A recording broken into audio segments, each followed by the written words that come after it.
En við skulum bara lesa Lúkasarguðspjall 2:1-15.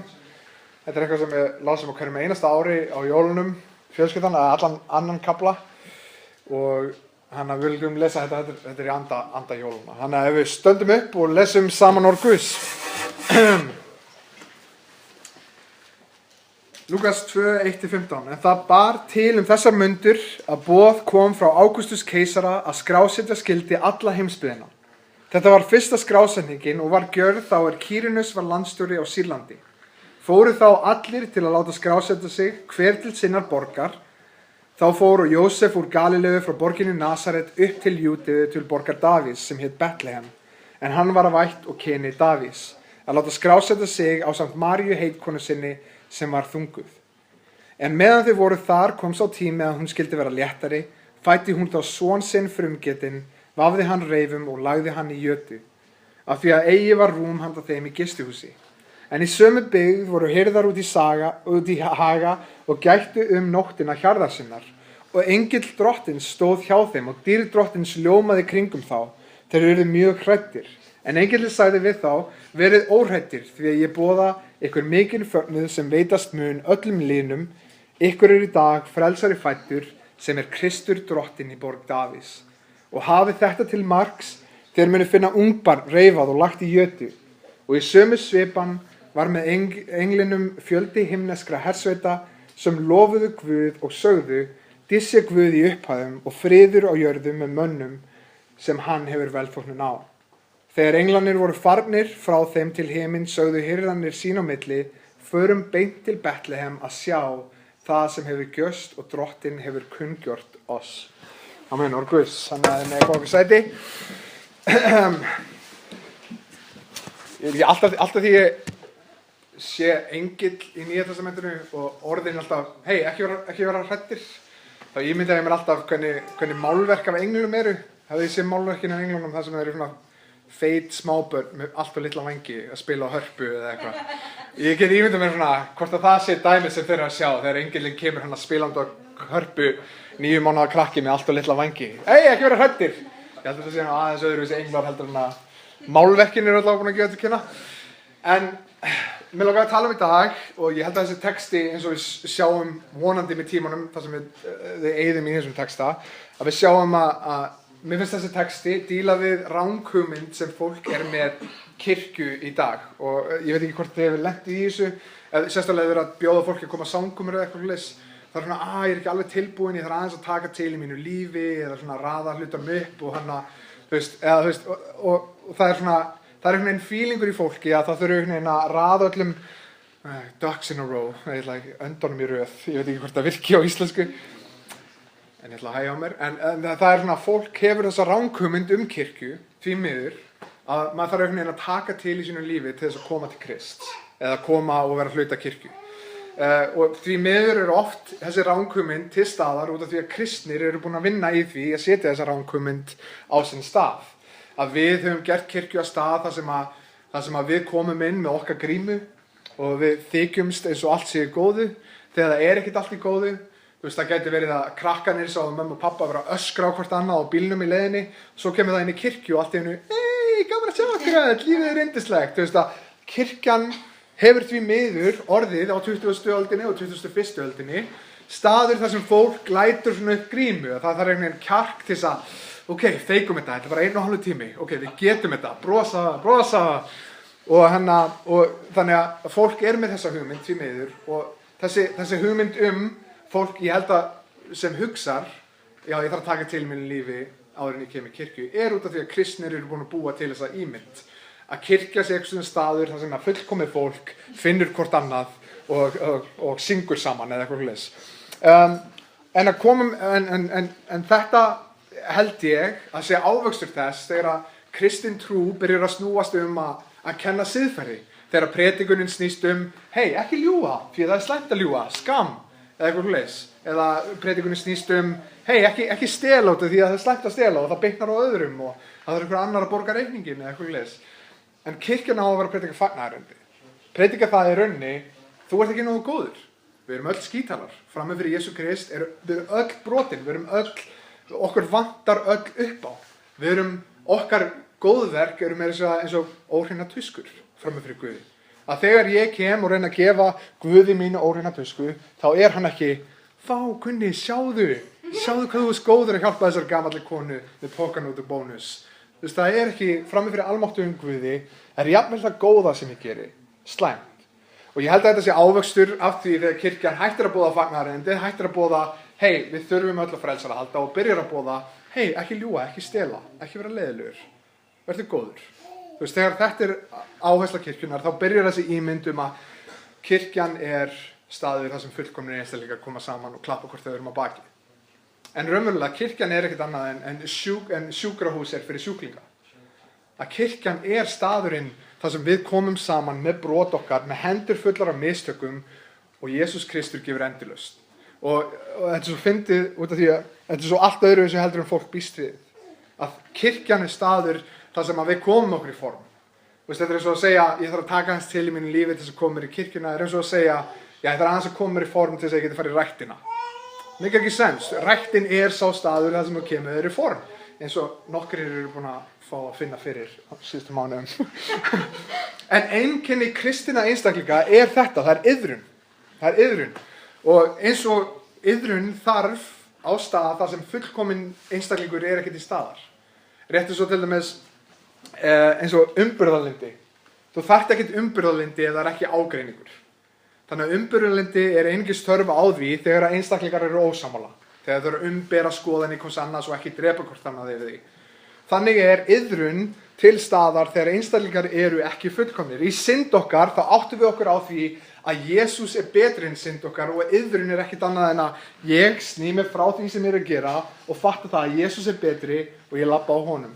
Og ég labba þrátt fyrir að kosti mig, ég vil að fólk horfi skrítið á mig, finnst ég skrítin, ég missi ykkur vini, ég missi jafnvel eignir hvað það Lífið gæti tæknilega séð frá augunum lítið óþægilegra út, en við veitum að Jesús Kristur betri en synd okkar. Jesús Kristur betri og iðrun ekkert annað en það að snúa sig frá synd sinni að Jesú Kristi og ganga þann veg. Þannig að iðrun þegar ófullkomnin einstaklingur til staðar. Og í fyrri viku þá töluðum við holgun Krists, hvað þýðir fyrir okkur, að Guð var maður og kom til okkar. En núna í dag þá langar mig að við tölum að hér konungur lífsins mættur á svæðið og hann tilkynntur til fjárhirða. Og hvað það segir við okkur í dag. Af hverju, hvað þýðir það fyrir okkur að fjárhirðar voru þeir sem heyrðu fréttirnar fyrst komu Jesú Krist. Og umræðuefni í dag fer algjörlega á móti þessari hugmynd að kirkjan sé staður fyrir fullkomið fólk. Það sem við komum og klöppum hvort þau eru á bakið. Og það fer í rauninni á þá hugmynd og segir okkur kirkjan staður fyrir brotið fólk. Og við játum vanmátt okkar og fögnum því að Guð var nógu góður í okkar stað. Það ástæða á bakvið það að fjárhirðarnir til dæmis ná athyglinni minni. Og ég er guðfræðinörd og ég veit að allir eru ekki guðfræðinördarinninni og ég fíla að kynna með sagnfræðina á bakvið þetta. Og það eru gyðingarrit sem heitir Talmud, Talmud, ekki að segja þetta rétt? Það einhverju guðfræðingarinninni? Já, Talmud, sem rit svona hefðir gyðinga, það sem á að rekjast aftur til farisena. Ég held að sé samt ekki fundið rit fyrir eitthvað 600 árum eftir Krist, en þetta á að bera fram hefðir og rótir gyðinga. En viðhorfið gagnvart fjárhirðum ekki það sem við hugsum í dag. Ef ég segi fjárhirðir þá hugsar ekki, það eru ekki gett sætur einstaklingur sem bara komið kindum út í haga. Eitthvað svona svolítið krútlegt. Þú veist eitthvað, hugsar ekki.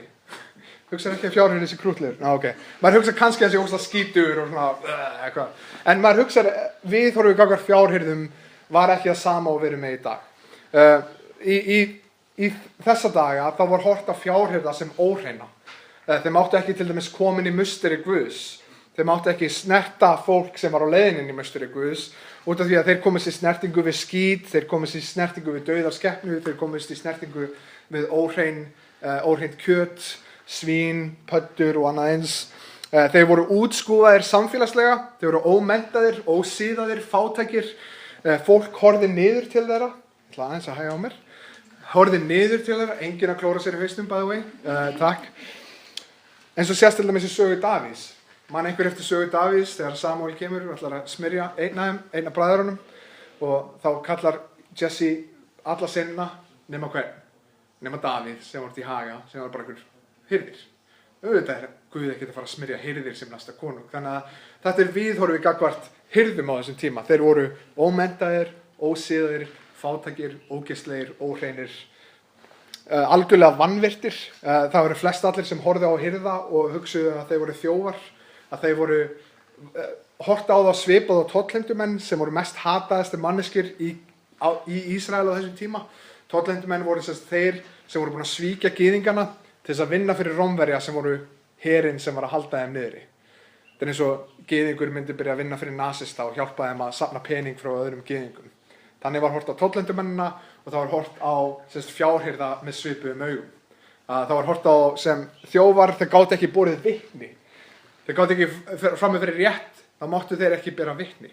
Þannig að það var hort niður á það mikið og orð þeirra var svo innantómt og skipti engu máli að þeir voru basically neðar heldur en allar aðrar manneskjur. Þannig að þetta var ekki bara léleg vinna, heldur er það algjörlega útskúfaðir einstaklingar, félagslega, samfélagslega, lagalega og trúalega. Á öllum hornum, hversum þú snýrð þeir þá eru þeir útskúfaðir. Þeim er boðað góðar fréttir. Og þetta góðar fréttir gospel, eða fagnaðarerindi eins og við segjum það í dag, er gríska orðið euangelion. Og þetta er ekki kristið orð, þeir voru ekki að búa til eitthvað svona, hörðu ég boði ykkur þeir voru ekki að búa til eitthvað nýtt orð, sem var eitthvað nýtt konsept, þeir voru að nota gamalt orð. Og þegar ég skoðaði hvernig orðið góðar fréttir hafði verið notað í grískunni, áður en að kristnir byrjuðu að nota góða fréttir, þá komst ég að því til dæmis að Jósífus notar þetta í skrifum sínum, reyndar Jósífus aðeins eftir Krist, hann notar þetta í skrifum sínum stríð gyðinga á fyrstu öldinni og sigur Rómverja, þá notar hann euangelion, þá notar hann góða fréttir, Rómverjar sigruðu gyðinga. Í Priene áleiturinni notar þetta orð til að lýsa fæðingu Ágústus keisara, góða fréttir, nýr keisari er fæddur. Í Diodorus Siculus, ég er örugglega að slátra sem þessum nöfnum, Diodorus Siculus notar orðið til að lýsa sigri á Athens, euangelion, við sigruðum Athens. Og þannig að mikið af oftar en ekki hafði þetta orð mjög djúpa og rótgróna hernaðarlega merkingu. Og sem þýddi oftar en ekki góða fréttir fyrir valdhafa, fyrir keisara, fyrir konunga, fyrir þá sem voru svona æðstir í samfélaginu. En fyrir þá sem voru neðstir, þeir voru oftast þeir sem voru drepnir. Að þegar að Róm sigraði eina aðra borgina, voru líklegast fjárhirðanir og fátækafólki drepið. Það var kannski gott fyrir orðstýr Róms, það var kannski gott fyrir valdhafa Róms, það var kannski gott fyrir keisaran, góða fréttir, en það voru aldrei góða fréttir fyrir alla. Oftar en ekki þýddi það að mörg þúsund manns voru drepnir, kannski var setið borgina og beðið eftir því að fólki byrjaði að éta fjölskyldu sína, lifandi, drepa fjölskyldunum sína til þess að borða kjötið þeirra. Oftar en ekki komið þessar góða fréttir, það voru góða fréttir fyrir valdhafa, fyrir konunga, fyrir keisara, en svo voru það fátækafólkið, útskúfaða fólkið, sem var drepið, sem enginn hugsaði til. Sérstaklega í skrifum, það sem einhver sagnfræðingur eins og Jósífus var að vinna fyrir keisara, hann er ekki að fara að skipta sér að hvað einhver vesalingsfólk er að segja eða gera. Hann er að skrifa þetta frá sjónarmiði Róm. Og þannig að þessar fréttir, þessar góðu fréttir, oftast höfðu með sér þessa merkingu að þetta voru góða fréttir fyrir suma. En hér kemur valdhafi, hér kemur þessi góðu fréttir. Jesús Kristur er mættur á jörðina, valdhafi eins og enginn hefur séð áður. Líklega búast fjárhirðarnir ekki við því að þeirra hlutverk sé stórt. Líklega hugsa þeir góða fréttir eins og Róm skilgreinir góða fréttir. Ok, við erum búin að sigra annað land og sigra aðra borg, drepa fleiri manns. En tilkynningin fer jafnvel til þá valda minnstu útskúfu. Hér eru fjárhirðar í Haga sem allir hata og horfa niður á, orð þeirra skiptir ekki einu sinni máli frammi fyrir rétti. Ef ykkur spyr þá hvað gerðist, hvað gerðist? Þá koma þér aftur og segja, engill kom til mín og segja, já, þú ert fjárhirðir, það skiptir okkur engu máli hvað þú segir. Engill kom til þín. Það voru svo merkilegt út af því að þetta er sama, það voru oft hort á konur á sama mið. Að hver er fyrstur sem kemur og sér gröfin og tóma? Það er María. María og aðrar konur, en hvað, þeirra orð var heldur ekki tekið sem fyrir rétti, að þeirra orð var ekki tekið, en það góðar fréttir voru oftar en ekki byggðar en þannig að þetta öðruvísi góðar fréttir fyrir alla, ekki bara valdhafana, ekki bara keisarana eða konunga, heldur góðar fréttir jafnvel fyrir þá valda minnstu og jafnvel þá útskufuðu og fyrirleitnu. En ef við demum okkur í textan, þá mikilvægt að leggja áherslu á. Fyrir það fyrsta, við sjáum í fyrstu versunum að Jesús kemur þegar Ágústus var keisari, Kýreníus var landstjóri í Sýrlandi. Þetta gerist í Nasaret og Betlehem.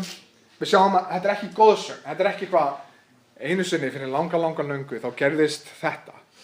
Þetta gerist raunverulega í raunverulegum tíma, í raunverulegu rúmi, ekki eins og goðsagnar Þór eða Óðinn eða svo framvegis. Hér Guð mættur á svæðið og það gerðist á þessum tímapunkti, á þessu landsvæði, ekki eins og goðsagnar segja til Þau koma í heimabæ Jósefs og það sem merkilegt að þau segja að það ekkert pláss í gistiheimilum. Þetta ekki gistiheimili eins og við hugsum í dag. Oftar en ekki var fólk með auka herbyggi. Þetta var samfélag sem hrósaði sér mjög mikið upp á gestrisni sinni. Oftar en ekki voru þau með auka herbyggi sem voru kallað gistiskýlin og fólk fekk að gista þar. Og hér María og Jósef að koma í heimabæ Jósefs með fullt af fjölskyldu frá Jósef og þau koma inn, snúa sér til fjölskyldu sinnar og spyrja, hei, getum við fengið að gista í ykkur eða ykkur? Munið þetta samfélag sem hrósa sig á gestrisni og það ekkert pláss í gistiskýlinu. Við stöndum upp fyrir óléttri konu þegar hún labbar inn í strætó, það ekki. Og hér samfélag sem hrósa sig á gestrisni og segir, hei, þetta heimabæri Jósefs en það ekkert pláss fyrir ykkur. Enginn tilbúin að gefa upp sitt út af því að það ólétt kona hennar. Líklegast hefur þetta eitthvað með að gera að hún ólétt og þau ekki gift. Það hort á hana og það hugsað þau bæði í skömm, í fyrirlitningu. Þannig þau útskúfið, þannig gert lítið úr þeim. Það var enginn tilbúin að gera þeim herbyggi í sínum eigin heimabæ. Við farum okkur yfir í vers 11 og þá sjáum við góðar fréttir englarnar, frelsari, Kristur, drottinn. Það talaði Jesús að hér frelsari ykkar mættur, hér Kristur mættur, hér drottinn mættur. Og með þetta merkilegt út af því að það ekki spurt, hei, þurfið þið á frelsara að halda? Það sagt, það búist við því að við þurfum á frelsara að halda. Og þetta boðskapur kristinnar trúar. Það það að ekkert okkar nógu gott. Frammi fyrir Guði getum við spólað allt okkar líf en við munum ekki geta nálgast hann í okkar óhreinleika og við þurfum á frelsara að halda. Mér finnst það magnað að þeir kom ekki spyrjandi, eru þið að leita frelsara? Heldur segja við erum búin að finna frelsara ykkar. Það Jesús Kristur komin í ykkar stað. Spyrja ekki hvort þið þurfa, heldur búast þið við þig. Það segja þessi Kristur, þetta sá sem ritningarna tala sá smurði sem ritningarna tala sem að spámenni töluðu og komu hans. Tala að hann drottinn, hann biskup sálna ykkar, hann sá sem skapariðinn, hann meistariðinn, hann sá sem drottnar yfir sköpun sinni. Og góða fregnir, hann nálgaðist okkur þegar við gátum ekki nálgast hann. Og jafnvel, þessir einstaklingar hefðu örugglega ekki hugsað mikið sjálfan sig. Þeir hefðu örugglega ekki hugsað ef ég geri nógu mikið af góðum verkum þá mun ég nálgast Guð, heldur fólk, samfélagi sjálft búið að gera það út, búið að segja að þið ekki nógu góðir, jafnvel fyrir okkur og líklegast þetta fólk sem átt að segja á því að ég pottið ekki nógu góður fyrir Guð. Og þannig kemur hann, englarnir sjálfur, segir frelsarinn ykkar mætir í neyð okkar og bjargar okkur frá okkur óborganlegri skuld. Þannig Kristur kominn. Þegar við erum ekki nóg, þá kemur hann, Guðs smurði í okkar stað. Og þannig drottinn kominn til þess að drottna yfir syndinni, drepa dauðan, binda enda á dauðan. Þannig Jesús Kristur mættur á svæði. Í versi 14 þá sjáum við dýrsi Guði, tilgangurinn á baku þetta allt. Hvað? Til þess að Guð veri dýrlegur að hátt upp hafinn. Að allt sem Guð gerir fyrir okkur á endanum ekkert annað en að gefa honum dýrðina. Hvað gerist þegar hann elskar okkur? Og fólk segir, já, Guð skapaði þig til þess að elska þig. Ok, hann gat samt elska sjálfan sig fullkomlega. Það raunverulega ástæðan fyrir hann skapaði okkur?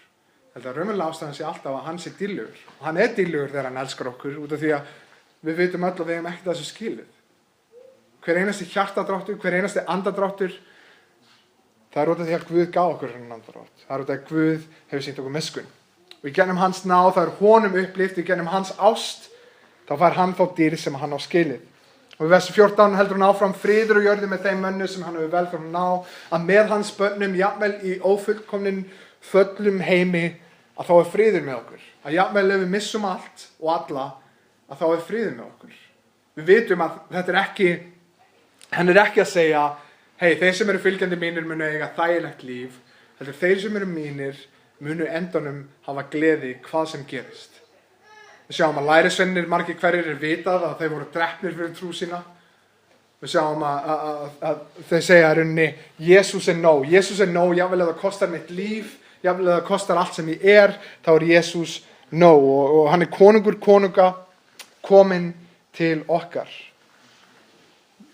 Og viðbragð þeirra, minnst það sem magna, viðbragð þeirra förum og sjáum hvað Guð hefur gert. Það strax, förum og sjáum hvað Guð hefur gert. Sjáum hvað búið að segja okkur frá. Hefur heyrt gleðifregnirnar. Þetta það sem ég pæli oft í. Ég sjálfur, ég man eftir þessu, hafa heyrt gleðifregnirnar, hafa heyrt það að Guð kom til mín, en í mörg ár sat ég og boraði í nefið. Mörg ár og situr fólk og boraði í nefið. Að hér eru áherslu þeirra leið og englarnir koma, leið og þeir segja hvað að gerast, og segja: förum og sjáum hvað Guð hefur gert. En því miður eru allt og margir, þegar við heyrum góðu fréttina, þegar við heyrum það, við syrgjum það að við erum ekki nógu góð frammi fyrir Guði, en við fögnum yfir því að hann kom til okkar þegar við gátum ekki nálgast hann. Oft á tíðum þá sitjum við og borum í nefið. Gerum ekki neitt. Og það sem magnað að þeirra viðbragð förum strax og skoðum hvað að gerast. Og þetta minnir mig á þetta vers í Jónasguðspjalli 10:27, þar sem hann segir: mínir sauðar heyra raust mína og ég þekki þá og þeir fylgja mér. Og verk Jesú Kristi í okkar stað á krossinum hrópar gleðifréttir. Fagnaðarerindi. Ég komin í ykkar stað, jafnvel í hryllingnum og í viðbjónum, þá sjáum við í þjáningunni að við áttum þetta skilið. Og jafnvel í þeim viðbjóð sem við sjáum skerast á krossinum, þá sjáum við eins og við vorum að syngja áðan, hvernig getur kóróna gert úr þyrnum verið svona mögnuð. Við sjáum í hryllingnum, í viðbjónum, góðu fréttin það að hann að borga okkar skuld, að hann að bera það sem við áttum skilið. Og þú hefur heyrt þær góðu fréttir, ætlum við að gefa þeim viðbragð, eins og þegar við sjáum þá gera. Hann kom, við sjáum líka það sem ég sé í textanum, hann kom til hennar lítilmótlu. Að við sjáum að þannig mæta engla hersveitir og segja hirðum út í haga góðu fréttinar. Hann kemur til þeirra en hann tengist þeim einnig. Að þannig kemur María og Jósef, og líklegast ekki til pláss út af því að fólk ekki tilbúið að gefa þeim pláss. Að þau eru útskúfuð sjálf, eins og þetta, konungur konunga mættur á svæðið. Og þannig hann útskúfaður, jafnvel alveg frá upphafi, jafnvel í fæðingu sinni. Hann kom til hennan lítilmótlu og hann tengdist þeim. Hann fæðist líka skandal og skömm þar sem þau voru ekki gift. Flest allir hefðu líklegast ekki trúa Maríu með, eins og við, ef við myndum heyrum einhverja 16 ára stelpu sem voru ólétt í Ísafirði okkar núna og sagði að Guð hefði gert sig ólétta, hversu margir hefðu: já, auðvitað, það bara meikar alveg fullkomið sens að ég hef heyrt svona sögu áður. Líklegast hugsa fólk svipum nótum og við myndum ekki segja að fólk á þessum tíma hafi hugsað öðruvísi. Líklegast hefðu hort á Maríu: hvað eru heilagur andi, já, hvernig virkar þetta allt saman? Líklegast hefðu tekið sögunni eins og við tökum sögu að Guð hefði gert 16 ára stelpu ólétta í Ísafirði. Og fólk horfði á hana: já, ok, Jósef og María eru búin að vera að skemmta sér svolítið áður en hjónabandi átti sér stað og horfði á það sem mjög mikill skömm. Konungur konunga mættur á svæðið, skapaði gull með orði sínu, og hann kemur og hann fæðist inn í óhreinindi á meðal dýra, lítillátur og líklegast í skömm og skandal. Og með þessari hugmynd eins og við vorum að tala áðan, með þessari hugmynd sem fólk hefur á kirkju, ég ekki nógu góður fyrir kirkju eða nógu góður, og þá fylgir þessari hugsunum að við erum ekki nógu góð fyrir Guð. En það akkurat málið þegar við sjáum boðskap Biblíunnar, við ekkert okkar nógu gott fyrir Guð. Það málið, þess vegna kemur Jesús Kristur. Út af því að við í sjálfum okkur eigum ekki séns eina sem við fögnum okkur fyrir þegar við stöndum fyrir framan Jesú eða Guð að segja ég hans. Ég umvafinn í honum.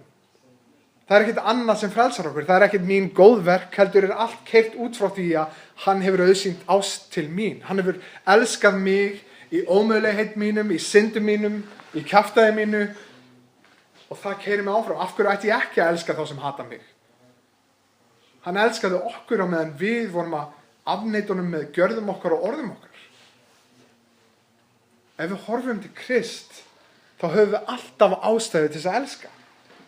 Ef við horfum til Krist, þá höfum við alltaf ástæðu til þess að fyrirgefa. Hér konunga, skapaði gull með sínu orði og hann fæðist í skít og skömm og meðal dýra. Í óhreinleika, útskúfaður frá sköpun sinni alveg frá upphafi. Kominn til þess að frelsa sína eigin sköpun. Hversu magnaði það? Þú veist hér Guð kominn til þess að frelsa okkur og við afneitum honum. Svo einn sálmur sem að segir, ég var hluti af röddunum sem sagði krossfestið hann. Hefðu við verið á staðnum, hefðu við líklegast verið í hópnum. Krossfestið hann. Þegar Jesús Kristur krossfestur og hans kross reistur upp, fyrirgefðu Faðir, þeir vita ekki hvað þeir gera. Og þetta fagnaðarerindi. Því miður hefur kirkjan mistað þessum punkt og áherslan okkar hefur verið á, reynum að vera góða manneskjur, en glemt ástæðan á bakvið allt sem við gerum. Auðvitað gott að við séum góða manneskjur. En af hverju erum við góða manneskjur? Út af því að, ef við höfum enga meiri ástæðu heldur en af því þá kemur tímapunktur þar sem að við getum lært auðveldlega að hata óvin okkar.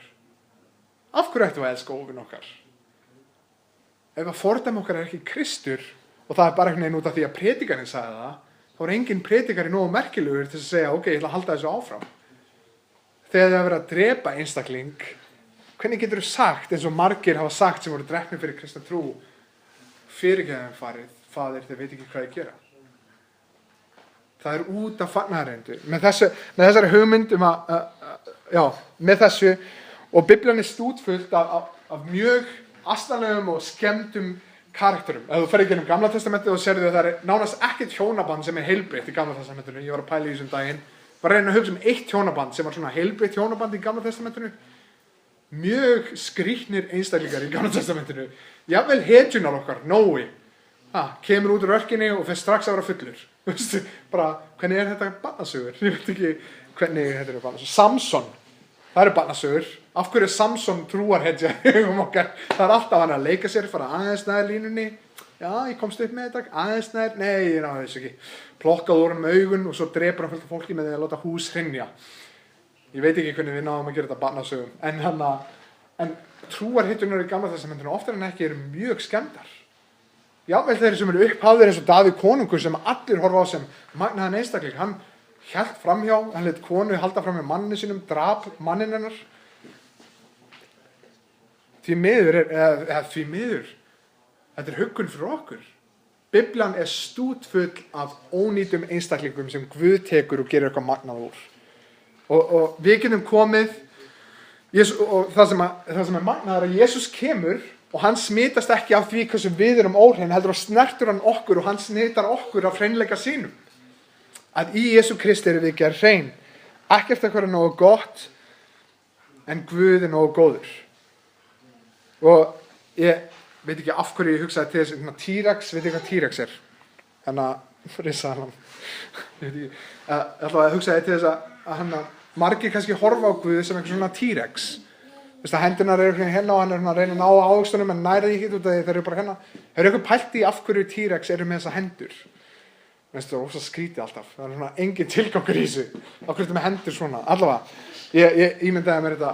Ég held að margir ímyndi sér að Guð sé eitthvað svona T-Rex Guð. Að hendur hans séu bara bundnar. Þegar einstaklingur komin yfir eitthvað ákveðið strik, þá bara því miður, Guð getur ekkert gert fyrir þig. Það sem við sjáum aftur og aftur er að Guð gerir magnaða hluti þegar allir aðrir halda að þeir séu komin á langt. Eins og við sjáum í fjárhjörunum í dag. Útskúfaðir á öllum, hataðir á öllum, orð þeirra tekið sem ekkert skiptir engu máli hvað þeir segja eða gera. Og Guð kallar til þeirra. Þegar aðrir hlaupa frá, kemur Guð til okkar. Og þannig að, fyrir mér, margir til dæmis hafa nefnt Frosta í Harmageddon. Það er sumir sem segja bara, heyrðu, hann er bara gengið nú of langt, það er engin séns. En hvað ef Guð myndi ná þeim einstakling? Hvað ef Guð verið gerði dýrlegur í gegnum það að hann kemur til trúar? Að þegar við lesum það hvernig hann kom til fjárhirðana, þá getum við ekki sagt að einhver er komin of langt. Hér eru einstaklingar hataðir af samfélaginu, litir niður á öllum, útskúfaðir og Guð kemur til þeirra. Við sjáum að það í okkur öllum þessi fjárhirðir, að einhverjum ástæðum þá hefur hann kallað okkur. Er einhver búinn að biðja fyrir því að Ísland vakni til trúar? Hefur einhver pælt í því af hverju við erum hér? Skrítið. Af hverju af öllum sem Guð hefði getað valið, ef við ætlum að velja okkar A-lið, hvernig myndum við velja fólk? Fólk sem er gott í að tala, fólk sem er vel menntað, vel pússað, lítur vel út, en einhverjum ástæðum eru við hérna. Einhverjum ástæðum segir Guð, já ok, ég ætla að svara bænum og ég ætla að velja þetta fólk. Og þetta er bara skrítið. Það er bara skrítið að hugsa þetta. Og kannski er einhver með þessa ranghugmynd að þú ert komin á langt fyrir Guð. Guð getur ekki náð til ákveðins einstakling. En í þessari sögu þá sjáum við að Guð næti þeirra jafnvel sem allt samfélagið hefur útskúfað. Ef Guð býður ekki eftir hirðunum, hann sækist eftir þeim. Þegar annað fólk hleypur frá þeim, kemur hann til þeirra. Og gleymum okkur ekki, þú veist, í jólunum. Núna er fullkomið tækifæri til þess að vera ljós fyrir fjölskyldu okkar og vini. Gleymum okkur ekki í pökkunum, í veseninu sem fylgir í peningaveseninu, í öllu hæpinu, að vera í Smáralind, kofsveittur út af því að allir eru bara brjálæðir. Er einhver eins og ég sem bara sviknar þegar kemur inn í Smáralind eða eitthvað? Ég veit ekki hvað gerist. Sama þegar barnið mitt byrjar að gráta eins og áðan. Ég bara byrja að svikna þegar ég heyri barnið mitt gráta. En einhverjum ástæðum þá er ég bara með óþol fyrir málum og búðum, sérstaklega jólin. Það er auðvelt að missa sig í góða matnum, í kartöflunum og öllu þessu dóti, í gjöfunum, í bara, ok, hvað get ég fengið mikið yfirdrátt til þess að kaupa, það er gjafir, hvað sem það er. Við getum mist okkur í þessu jólaveseni sem fólk er búið að búa til. En við getum algjörlega í öllu þessu stressi fyrir jólin mist algjörlega af punktunum á bakvið það sem við erum að fagna.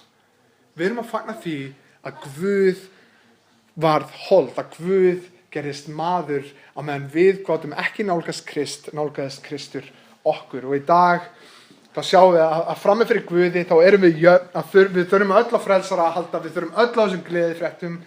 Þú getur verið ríkur, þú getur verið fátækur, þú getur verið velmenntaður, illamenntaður, elskaður af fólki, hataður af fólki, en frammi fyrir krossi Krist erum við öll jöfn. Við þurfum á þessu gleðifréttum að halda og textinn áminnir þann hrokafulla og segir, heyrðu, hvað heldur þú að þú sért? Ég get notað hvern sem er, en á sama tíma þá biður hann hinn lítilmótlega sem horfir niður á sjálfan sig og segir, ég á þetta ekki skilu, og hann segir, ég veit það en ég kem til þín. Hann segir okkur að koma eins og við erum, en að Guð elski okkur of mikið til þess að leyfa okkur að vera eins og við erum, og hann tekur á móti okkur og gerir okkur hluti að sinni sögu á Íslandi, að sinni sögu á jörðinu. Það gæti verið að þú hafir einu sinni verið hrokafullur og komið til trúar. Það gæti verið að þú hafir hort niður á sjálfan sig og sagt, ég er einskisvirði, en frammi fyrir kross Krist, þá gerist við hluti af sögu Guðs. Og við leitumst eftir því að gera nákvæmlega það sem versin er að segja okkur í dag. Að Jesús kom til okkar, þá leitust við eftir að fara til fólks. Hugsanlega nota Guð lítilmótlega þegar þeir fatti í þarf að frelsara halda. Og mér langar að lesa henni í endan Sálm 148, vers 1 og 11 og 14. Það segir hérna, halleluja, lofið drottin af himnum, lofið hann á hæðum, lofið hann konungar jarðarinnar og allar þjóðir, höfðingjar og allir dómendur jarðar, bæði yngismenn og yngismeyjar, öldungar og ungir sveinar, þau skulu lofa nafn drottins því að nafn eitt er hátt upp hafið, tign hans er yfir jörð og himni, hann lyftir upp horni fyrir líð sín, lofsöngur hljóma hjá öllum dýrkendum hans, hjá sonum Ísraels, þjóðin sem er nálagt honum, halleluja. Það sem frammi fyrir krossi Krist, þá stöndum við öll jöfn. Við erum syndarar í örvæntingu að leitast eftir frelsara.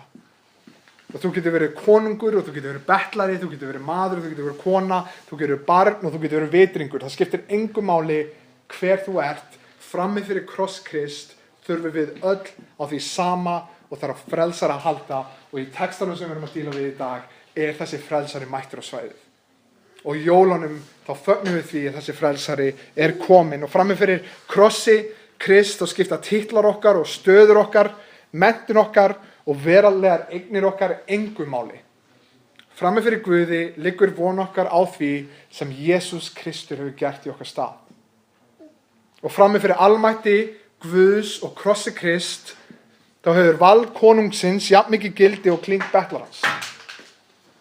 Að sama hvað þú kemur með frammi fyrir Guði, það mun ekki skipta neinu máli ef að Jesús Kristur er ekki miðpunktur fagnaðarerindis okkar. En von þeirra beggja liggur í komi Jesú Krist og dauða Jesú Krist í okkar stað. Þú getur verið konungur, þú getur verið bettlari. Frammi fyrir krossi Krist erum við að leitast að sama hlutin. Við erum að leitast eftir því að fá frelsun frá synd okkar, og við þurfum öll á því að halda.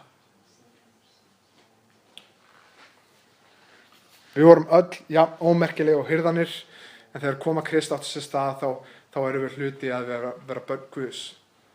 Það er magnað. Það sem við sjáum í dag og það sem við fögnum yfir jólin er byrjunin á þessu fagnaðarerindi að Jesús kom til okkar í okkar stað.